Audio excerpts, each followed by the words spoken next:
Dia bentukannya begini. Jadi manusia yang dilihat sama si Andi tuh normalnya badan orang gini kan. Dia tuh gini nih. Terus nih manusia yang dilihat sama si Andi, dia udah badannya ngebungkuk begitu, warnanya dia telanjang nggak pakai pakaian selai pun, warnanya biru abu-abu.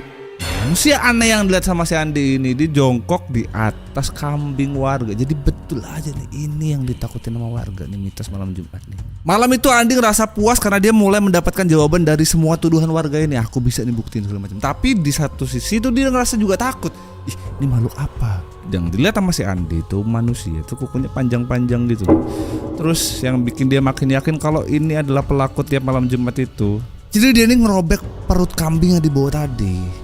Jadi perut dia tuh dirobek, perut kambing dirobek, diambil lah jeruan itu sama dia, baru diisepin sama dia. Yang bikin si Andi makin kaget lagi, ternyata bukan cuma kambing satu itu tok, di belakang itu masih ada kambing lagi. Jadi dia bawa lebih dari satu kambing.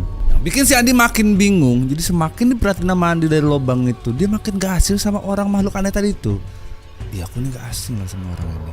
Dia nggak tahu nih siapa gitu, tapi takut aja dia. Terus saking takutnya dia nggak sengaja tuh nginjek papan itu sampai bunyi. Gara-gara si Andi nginjek papan yang bunyi tadi, sosok di bawah itu nengok si Andi di lubang si Andi ngintip tadi. Dan kadang ngerasa diliatin sama si Andi. Jadi aktivitas dia yang soal kambing segala macam tadi berhenti nengok ke arahnya si Andi, berdiri gitu nyamperin ke lubangnya si Andi. Makin kelihatan dengan jelas lah kalau itu ternyata betul sesuai dengan kecurigaan dia. Dia ngerasa kenal dengan orang ini. Jadi waktu dia udah balikin muka segala macam kan kelihatan dari depan. Si Andi ini bener-bener sampai nggak nyangka. Gimana ya detik itu tuh dia bener-bener nggak bisa bergerak lah. Tapi si Andi ini takut tapi nggak bisa majemin mata gitu. Jadi dia setatap-tatapan gitu sama si makhluk di bawah tadi. Semakin lama mata makhluk yang di bawah itu tatap sama si Andi tadi, matanya tuh loh lama-lama tuh jadi merah dia. Dan semakin diperhatiin sama si Andi, dia semakin yakin kalau ini mata adalah mata yang gak asing sama dia. Mata Pak Haji itu. Tapi semakin ditatap sama si Andi, semakin dia gak bisa gerakin kepala. Dia kayak mau ngehindar gitu gak bisa. Lehernya kayak kaku aja. Mau napas aja si Andi ini susah. Dia ngap-ngapan gitu. Napasnya sampai ngap-ngapan gara-gara makhluk yang di bawah tadi itu ngedeket ke lubangnya si Andi. Jadi kayak mereka tatap-tatapan. Pas udah depan-depan gini, Andi itu mau teriak, dia buka mulut tapi kayak gak bisa gitu loh. Yang dirasain sama si Andi, dia tuh sesak napas, pandangannya juga lama-lama jadi kabur gitu. Lama-lama apa yang dilihat sama dia itu jadi merah gitu. Gak lama dari itu si Andi lah pingsan dia, karena dia mimisan lumayan banyak gitu. Dia pingsan terus kejang-kejang.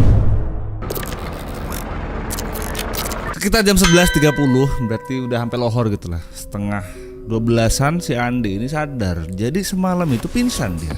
Nah waktu dia sadar ini, dia bingung dia. Karena yang dirasain dia tuh kepalanya pusing gitu. Sama yang dirasain sama dia dada tuh sakit betul. Makanya sama dia penasaran, ada buka dada dia. Di dadanya tuh ngecap tangan gede banget. Dia semakin bingung, dia kayak berusaha ingat semalam tapi kepala dia masih pusing banget gitu. Nah di sekitaran dia ini banyak darah.